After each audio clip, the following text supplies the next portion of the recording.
बिस्मिल्लाहिर्रहमानिर्रहीम अस्सलामुअलैकुम। आज के लेक्चर हम स्टार्ट कर रहे हैं सबनेटिंग पे। और पहला क्वेश्चन ये है कि वाई सबनेटिंग इज़ इम्पॉर्टेंट, या हम सबनेटिंग करते क्यों हैं और इसकी ज़रूरत क्या पड़ जाती है। मैं बहुत ही प्रिसाइज़ करके आपको एक स्टोरी की शक्ल में बता देती हूँ या आपको कुछ कॉन्सेप्ट्स दे देती हूँ जो आपके लिए इम्पॉर्टेंट है। अगर इसको लंबा करना चाहें तो ये काफ़ी लंबा टॉपिक हो जाएगा, लेकिन जो बिल्कुल गिनी चुनी चीज़ें हैं, जो कॉन्सेप्ट आपके लिए इम्पॉर्टेंट हैं सिर्फ इस एग्ज़ाम्स के लिए, हम सिर्फ वो चीज़ इसमें डिस्कस कर लेंगे, ठीक है। तो इस वजह से हम इसको ज़्यादा लंबा नहीं लेके जाएंगे। लेकिन सब नेटिंग क्यों इम्पॉर्टेंट है, छोटी सी कॉन्सेप्ट ले लें कि जब हम लोग बनाते हैं ना वो नेटवर्क बनाते हैं, तो आपको ये तो पता है ना कि राउटर इज़ समथिंग या some device that is use to connect to different network. जो टू से ज़्यादा नेटवर्क्स हों तो उनको कनेक्ट करने के लिए राउटर यूज़ होता है, ठीक है। ये है राउटर और ये भी है हमारे पास राउटर, ठीक है। तो अब इस राउटर के साथ एक नेटवर्क बना हुआ है, ठीक है।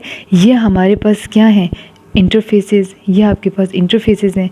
हर इंटरफेस के साथ राउटर के एक नेटवर्क अटैच्ड है, ठीक है। हर नेटवर्क की अपना साइज़ है। जिस तरह मैं कहती हूँ कि इसके अंदर जो है वो 10 कंप्यूटर्स ऐड हैं, इसके अंदर 20 कंप्यूटर्स ऐड हैं, इसके अंदर सिर्फ 5 कंप्यूटर्स हैं, इसके अंदर 30 कंप्यूटर्स ऐड हैं और इसके अंदर 10 कंप्यूटर्स ऐड है, ठीक है। हर नेटवर्क अपने अपने साइज़ का है और अपने अपने हिसाब किताब का है। अब एक बात यहाँ पे पहले क्लियर कर लें कि राउटर जो है वो दो नेटवर्क्स को मिलाने के लिए या उनके अंदर डेटा ट्रांसफ़र करने के लिए यूज़ होता है।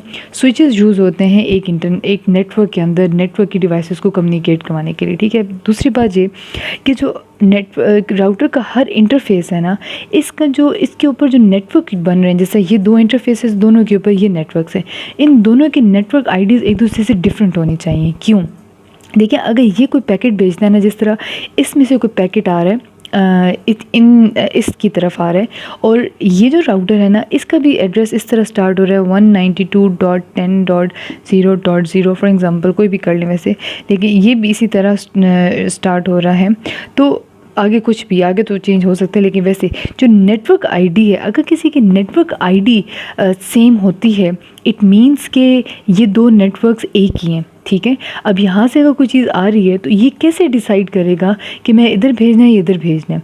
इट मीन्स कि हमारे पास राउटर के हर इंटरफेस पे दो अलग नेटवर्क्स होने चाहिए, ठीक है जी। तो अगर यहाँ पे दो अलग नेटवर्क्स होंगे तो इसमें डिफरेंट नेटवर्क्स दे देते हैं, तो डिफरेंट करके देखते हैं कि उसमें क्या फ़ायदा है और क्या मसला है, ठीक है। तो इसको जब हम लोग सब नेटिंग करेंगे, जब हम नेटवर्किंग के वो देंगे, इनके एड्रेसेस देंगे, तो लेट्स से कि हम लोग इसको दे रहे हैं क्लास ए का आईपी एड्रेस, इसको देंगे हम क्लास बी का, इसको हम दे देंगे अगेन क्लास बी का, इसका हम दे देंगे क्लास सी, एंड इसको हम दे देंगे क्लास ए, ठीक है, डजेंट मैटर। तो हम लोग डिफरेंट कोई भी दे सकते हैं इसके अंदर। अब ये यहाँ पे ज़रा बात ध्यान से सुनिएगा कि एक क्लास के आईपीज़ देने का मतलब ये होता है कि जब हम लोग इसको कैलकुलेट करते हैं ना, बहुत आसान अल्फाज में आपको ये बता देती हूँ कि एक हॉल है और इस हॉल के अंदर हमारे पास टोटल 100 सीट्स हैं, ठीक है। और उस 100 में से ये 1000 सीट्स हैं, चलें इतना डिफरेंस होना चाहिए, इसका होता है जो 1000 सीट्स हैं, और 1000 में से सिर्फ 10 सीट्स ऑक्यूपाई हुई हैं, तो बाकी कितनी रहेगी, 900 प्लस सीट्स एम ही रहेगी, 990 सीट्स ज़ाया गई। इसी तरह यहाँ पे सिर्फ 20 सीट्स रिक्वायर्ड है, यहाँ पे भी हमने 1000 दे दिया, इसको सिर्फ 20 सीट्स लगेंगी, बाकी पूरा हॉल खाली। यहाँ पे सिर्फ 5 रिक्वायर्ड है और हम उसको कितनी दे रहे हैं, 1000 दे रहे हैं। ये कॉन्सेप्ट आपने ज़रा समझ लेना है इस चीज़ का कि जब हम लोग पूरा एक नेटवर्क आईडी दे देते हैं ना एक नेटवर्क को, तो उसकी वजह से क्या होता है कि वो जो नेटवर्क आईडी होता है ना, वो इतने सारे उसके अंदर आईपी एड्रेसेस होते हैं। ध्यान से बात सुनिएगा कि एक नेटवर्क आईडी में बहुत सारे आईपी एड्रेसेस होते हैं। तो जब हम लोग एक नेटवर्क को बहुत सारे आईपी एड्रेसेस दे देंगे, लेकिन उसकी डिमांड क्या है, सिर्फ 10 की, 25, 30 एंड 10, तो जब ये मसला होता है उस टाइम पे हमें सब नेटिंग की ज़रूरत पड़ती है। मतलब ये कि हम एक ही आईपी से डिफरेंट आगे से सब नेटिंग इस तरीके से कर लेते हैं कि हमें हर कंप्यूटर के लिए डिफरेंट आईपी नहीं चाहिए, हम ऐसे एक ही आईपी लेंगे और उसी आईपी को इस तरह तोड़ देंगे, इस तरह नेटवर्किंग कर देंगे उसकी कि हम लोगों को वो एक फ़ायदा भी हो जाएगा, लो कॉस्ट हो जाएगी हमारे पास, और उस चीज़ का क्या होगा कि वो नुकसान भी नहीं होगा, मतलब कोई चीज़ ज़ाया नहीं होगी उसके अंदर। हमें बड़ा एक प्रिसाइज़ किस्म का दे दिया जाएगा कि बस बड़ी मुश्किल से हमारी चीज़ उसमें पूरी होंगी। तो सब नेटिंग जो है उसमें मतलब होता है नेटवर्क इन अ नेटवर्क, ठीक है, एक नेटवर्क दूसरे नेटवर्क के अंदर। अब हम एक एग्जांपल करते हैं, एक एग्जांपल करेंगे क्योंकि बस आपको सिर्फ प्रोसीजर पता होना चाहिए, इसके अलावा नहीं, बस आपने सिर्फ सब नेटिंग अगर आ गया टॉपिक तो उसके अंदर आपने सब नेट निकालने होंगे या उसके अंदर छोटे छोटे कॉन्सेप्ट आ सकते हैं, इसके अलावा आपका कुछ नहीं होगा इसके अंदर से, ठीक है जी। उसको मैं ज़रा छोटा सा करके बना दिया, अपने पास बना लीजिएगा। 2 राउटर्स हैं, 4 हमारे पास नेटवर्क्स हैं। अब हमने इसके अंदर करनी है सब नेटिंग। देख लें कि हमने एक आईपी ख़रीद ली है, मतलब एक आईपी हमें मिला हुआ है, एक आईपी एड्रेस, जिसको हम लोग लिखेंगे इस तरीके से 197.10.10.0। एग्जाम्पल्स उठाई नहीं है मैंने, ठीक है। तो ये फॉर एग्जांपल हमारे पास एक आईपी एड्रेस है जो एक आईपी एड्रेस मिला है। अब हमने इसी से आगे से करना है, मतलब इसी को इस तरीके से यूटिलाइज़ करना है कि हमारे पास सबके आईपी एड्रेसेस आ जाएं, ठीक है। सबसे पहले तो हम लोग लिखते हैं जो हमारे पास आईपी एड्रेस है, इसमें से देख लें कि जी ये कितनी इसके अंदर नेटवर्क आईडीज़ हैं और कितनी होस्ट आईडीज़ हैं। क्योंकि 197 है तो इट मीन्स कि किस में लाई करेगा, क्लास सी में लाई करेगा। और क्लास सी के अंदर कितने हमारे पास होते हैं नेटवर्क आईडीज़, 3 नेटवर्क आईडीज़ होती हैं। पहले 3 ऑक्टेट्स नेटवर्क के लिए रिजर्व होते हैं और लास्ट जो होता है हमारे पास होस्ट के लिए रिजर्व होते हैं, ठीक है। सेकेंड स्टेप पे आपने क्या करना है, आपने इस होस्ट को जो है ना, पहले वाले ऐसे ही लिखा रहने दें, इस होस्ट को, ये ऑक्टेट है, हम ऑलरेडी डिस्कस कर चुके हैं। ऑक्टेट में कितनी बिट्स होती हैं, 8 बिट्स होती हैं। तो इट मीन्स इसको इस तरह, इसका क्या होगा, डेसिमल लिखें, अगर बाइंड लिखें 1 2 3 4 5 6 7 8, ठीक है, 8 हो गया। तीसरा नंबर, अब आपने ये देखना है कि जिस नेटवर्क के लिए आप लोग ये काम कर रहे हैं, सारा ये जो पूरा सिस्टम है इसके लिए कर रहे हैं, इसमें से हाईएस्ट डिमांड किसकी है, मतलब हाईएस्ट आईपी एड्रेसेस किसको चाहिए।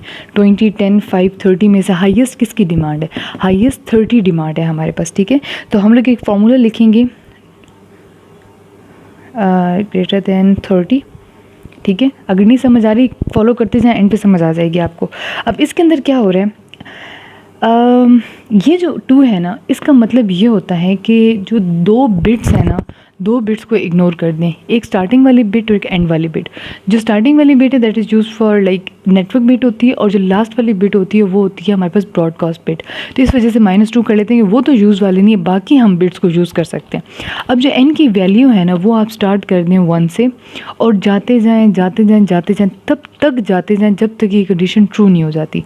मतलब यहाँ पे वैल्यू इससे बड़ी नहीं आ जाती। जिस तरीके से हम लोग n की वैल्यू 1 पुट करके देखते हैं, 2 की पावर 1 -2, मतलब 2 ये तो 0। अगर n की वैल्यू हम लोग 5 लेते हैं ना,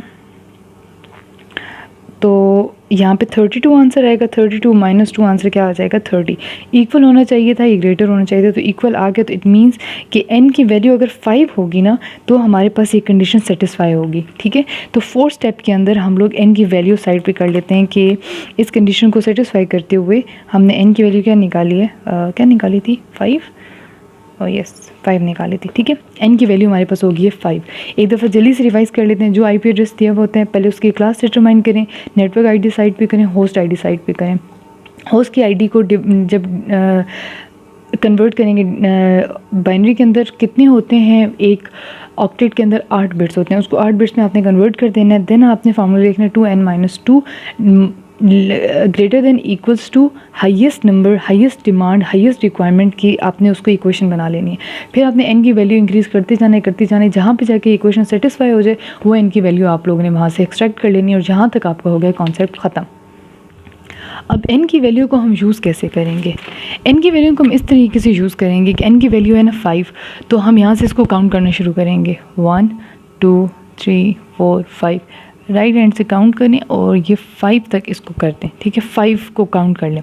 अब n क्या बता रहे हैं हमें, n हमें ये बता रहे हैं कि अगर मेरे पास 5 होस्ट आईडीज़ होना, 5 होस्ट आईडी डिफरेंट कम्बिनेशन से, जैसे 1 2 3 3 2 4, इस तरह 5 मुझे होस्ट के बिट्स मिल जाए ना, तो मैं इन सब की जो रिक्वायरमेंट है ना वो मैं पूरी कर लूँगा एक ही आईपी एड्रेस यूज़ करके, ठीक है। आईपी एड्रेस नहीं चेंज करूँगा, लेकिन एक ही आईपी एड्रेस के अंदर मैं क्या करूँगा, सबका वो बदल दूँगा, मतलब की रिक्वायरमेंट जो है ना वो पूरी कर दूँगा। तो जब हम लोग 5 यहाँ से गिनते हैं तो ये तो 5 हो गई, ये अब ये जो बाकी 3 है इनका क्या करना है, इनको हम लोग दे देते हैं नेटवर्क को कि ये जो है ना ये आप लोग अडॉप्ट कर लें, बोरो कर लें हमसे, और इनको जो है ना यूज़ कर लें अपने नेटवर्क के लिए। मतलब इनको आप क्या बना दिए, आपने नेटवर्क आईडीज़ बना दी है। पहले शायद मैं बात ये क्लियर कर चुकी हूँ आपको कि जब भी नेटवर्क आईडीज़ होती है, नेटवर्क आईडीज़ कभी भी ज़ीरो नहीं हो सकती। नेटवर्क आईडीज़ हमेशा हमारे पास क्या होती हैं, 1 होती हैं। तो इट मीन्स कि जब हम लोग ये सारा प्रोसीजर करेंगे, मैं यहाँ से रब करने वाली हूँ, तो जब हमारे पास न्यू एक इससे निकलेगा तो उसकी शक्ल कुछ इस तरीके से होगी। देखिएगा 197.10.10. इन तीनों को क्या कर देंगे 1, क्योंकि हम ऑलरेडी डिस्कस कर चुके हैं कि वो क्या होते हैं हमारे पास नेटवर्क आईडीज़ 1, और बाकी कितने रह गए 1 2 3 4 5, 1 2 3 4 5। ठीक है, यहाँ तक समझ आ गई आपको? समझ आ जानी चाहिए क्योंकि ये यहाँ तक तो आसान है। ठीक है जी। अब एक और चीज़ यहाँ पे समझने की ज़रूरत है। चलिए, यहाँ तक समझ आ गया।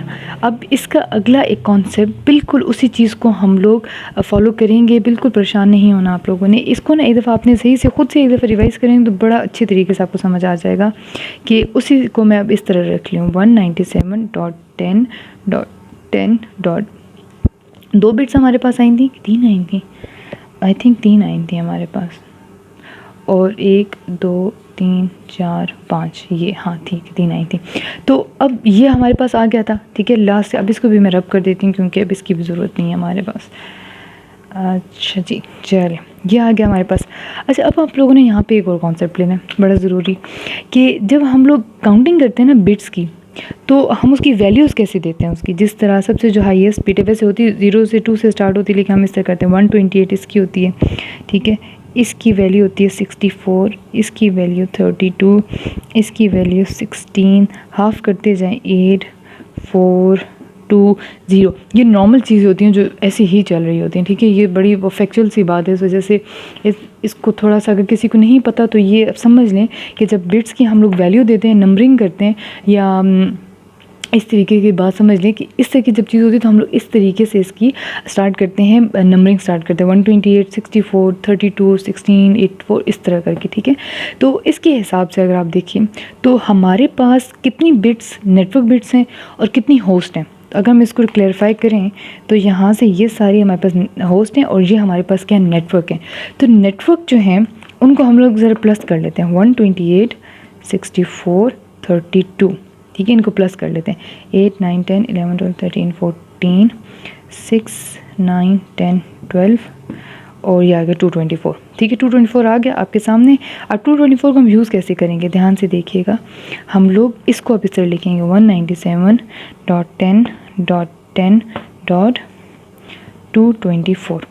ठीक है, 224 की शक्ल में हम लोगों ने उसको इस तरह करके लिख दिया। अब अगर आपसे कोई ये कहे कि इस बताएं जी, ये जो आपके पास नेटवर्क लिखा हुआ है इसके हमारे पास, ये भी मैं रब करने वाली हूँ, इसका हमारे पास सबनेट मास्क क्या बनेगा। तो सबनेट मास्क कैसे निकालेंगे आप इसका।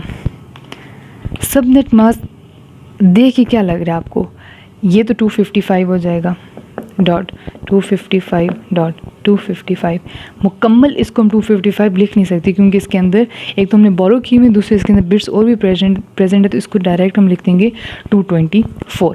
ठीक है, यहाँ पे एक और चीज़ इंपॉर्टेंट, अगर आपसे ये पूछा जाए कि बताएं इसके अंदर नेटवर्क बिट्स कितनी है, नेटवर्क बिट्स कितनी है, अगर आपसे ये पूछा जाए तो आप क्या बताएंगे, कितनी बिट्स हैं। ये बिल्कुल पहले वाला IP एड्रेस का मैं बता रही हूँ 8। पहले हमने कहा था क्लास C का है, तो ये पहले तीनों ऑक्टेट्स हमारे पास किसके हैं, नेटवर्क के हैं। तो ऑक्टेट का मतलब कितने बिट्स होते हैं, 8 बिट 8 बिट 8 बिट 8 8 16, 16 के अंदर 8 और ऐड किए तो कितने बन जाएंगे हमारे पास 32। राइट, ऐसे ही होगा, 34 बनते हैं 32 बनते हैं। उफ, क्यों मैं कंफ्यूज हो जाती हूँ मैथ्स में। 8 + 8 + 8 16 + 8 4 इसमें गए 20 और 24 सॉरी। तो इसके अंदर जो हमारे पास नेटवर्क बिट्स है ना, नेटवर्क बिट्स वो 24 है नेटवर्क बिट्स। ठीक है, 24 नेटवर्क बिट्स है हमारे पास। डन। अब अगर आपसे ये पूछा जाए कि यहाँ पे नेटवर्क बिट्स कितने, तो ज़रा यहाँ पे देखिए बताएं 8 8 8, ये तो वो वाला जो यहाँ पे हिसाब था वो था, लेकिन यहाँ पे अब 3 बिट्स और आ चुकी हैं हमारे पास, तो यहाँ पे अब कितनी है 27 नेटवर्क बिट्स हैं। ठीक है, अब यहाँ पे जल्दी से क्वेश्चंस देख लें कि पेपर में किस तरीके से आ सकते हैं। इस तरह के मसले हो जाते हैं। मैंने पूरी वीडियो बना के आप लोगों को डाटा बाय बाय करके चली गई थी, देखा तो मोबाइल की वीडियो जो है वो शूट नहीं हो रही थी। तो अभी जो है कि ये मैं आपको बता देती हूँ कि पेपर में क्वेश्चन इस तरीके से आ सकता है कि आपसे पूछा जा सकता है कि जब सब नेटिंग के बाद इतनी बिट्स बोरो हो चुकी हैं तो अब बताएं कि इसका नेटवर्क बिट्स कितनी हो गई हैं। ठीक है, ये पहले ऑलरेडी मैं आपको बता चुकी हूँ कि नेटवर्क बिट्स कैसे फाइंड आउट करते हैं। जब हम लोग नेटवर्क बिट्स और बोरो कर लेते हैं, इट मीन्स के नेटवर्क बिट्स अब हमारे पास ज़्यादा हो जाएंगी। तो यहाँ पर मैंने लिख दिया दैट इज़ 27। ठीक है, वो ज़्यादा हो गए। जब सब नेट मास्क की बात करते हैं तो इसके अंदर तो बिल्कुल सीधा लिखा हुआ है, ये 3 हमारे पास हैं नेटवर्क्स हैं, तो सब नेट मास्क तो पहले ये 3 आ जाएगा। लेकिन जब हम लोग बात करते हैं सब नेटिंग की, जब हम लोग ने बोरो कर लिए हैं तो इनका सीन थोड़ा सा बदल जाता है। इनको हम लोग इस फॉर्म में लिखते हैं। इस फॉर्म में लिखने के बाद हम लोग फिर जब सब नेट मास्क लिखते हैं तो 3 तो हम लोग नेटवर्क की आईडी एज इट इज़ लिख देते हैं, लेकिन 224 एंड पे जो हम लोग ने बोरोड बिट्स का लिखा हुआ था वो भी हम लोग साथ ऐड कर देते हैं। तो अगर सब नेटिंग के अंदर आप लोगों को सब नेट मास्क पूछा जाए तो उसके अंदर बोरोड बिट्स का जो भी आप लोगों ने डेसिबल निकालना है वो आप लोगों ने लाजमी लिखना होता है। डन, ठीक है जी। अब हम लोग देखते हैं कि इसके अंदर से किस तरीके से एड्रेस निकलते हैं, यानी सब नेटिंग जो हम लोगों ने करनी थी इसमें से आईपी अपने बचाने थे तो किस तरीके से निकलेंगे। इस तरीके से निकलेंगे कि जी हम लोग ये वाले जो 6 बिट्स हैं हम लोग इन्हीं को बार बार यूज़ करेंगे, इन्हीं के अंदर एड्रेस बदलते जाएंगे और हम लोग आगे पास करते जाएंगे। हर कंप्यूटर को उसको अपना एक आईपी मिल जाएगा। ठीक है, अब एक और बात मैंने कुछ करनी थी। ओके, जब हम लोग बात करते हैं ना कंप्यूटर की इस तरीके से कि आपने जब करना होता है, आपके पास आईपी एड्रेस आप लोगों ने निकालना होता है सब नेटिंग के अंदर, तो उसके अंदर जो चीज़ स्टार्ट होती है दैट इज़ फ्रॉम 0। जब हम लोग उसके अंदर ऐड करने की करते हैं ना, अगली आईडी निकालनी, जैसे पहली आईडी 0 से स्टार्ट हो रही, दूसरी आईडी 224 होगी, क्योंकि जो हम लोगों ने इन तीनों को प्लस करके बनाया ना 224, फिर जब हर आईडी के अंदर 224 हम लोग ऐड करते जाएंगे, तब तक ऐड करेंगे जब तक हमारी उस क्लास की रेंज ख़त्म नहीं हो जाती। ठीक है, क्लासेस की रेंजेस मैं आपको ऑलरेडी बता चुकी हूँ, तो इसको तब तक ऐड हम कर सकते हैं, तब तक हम न्यू आईडीज़ बना सकते हैं। अब ये देखिए, ये आईडी 1 होगी, ये आईडी 2 होगी, कंप्लीट लिखेंगे और उसके अंदर फिर सर बता रही हूँ पहले 0 होगा, फिर 224 होगा, फिर इस तरीके आगे जाएगा। तो उसके अंदर तब तक आईडीज़ बनती जाएंगी जब तक इसको ऐड करने से हमारे पास रेंज ख़राब नहीं होती। जब रेंज ख़त्म हो गई, एक क्लास की जहाँ रेंज है वहाँ ख़त्म हो गई, तो इट मीन्स कि वहाँ पे हम लोग उसके आगे मूव नहीं कर सकते। ठीक है, इस तरीके से हम लोग बनाते हैं। इंपॉर्टेंट क्वेश्चन छोटे छोटे मैं आप लोगों को बता चुकी हूँ, इसमें से कैसे आएंगे, किस तरीके से आपने तैयार करना है। सबसे इंपॉर्टेंट क्वेश्चन अगर मैं आपको बताऊँ ना तो सब नेट मास्क का ही आता है most of the times. Classes निकालनी होती हैं, ये सब नेट मास्क आता है मोस्ट ऑफ द टाइम्स। लेकिन ठीक है, आप अपने वो एक उस चीज़ के लिए कर लें तैयार कंप्लीट। इसको लाजमी एक दफ़ा आप लोगों ने बुक रीडिंग करनी है, नोट्स बना लेने हैं, प्लस क्योंकि इसके अंदर थोड़ा सा मैथ का काम है तो आई वुड रिकमेंड कि आप इसकी क्या कर दें, प्रैक्टिस भी कर दें। ठीक है जी, thank you so much for supporting और इंशाल्लाह मिलते हैं अगली वीडियो में। अल्लाह हाफ़िज़।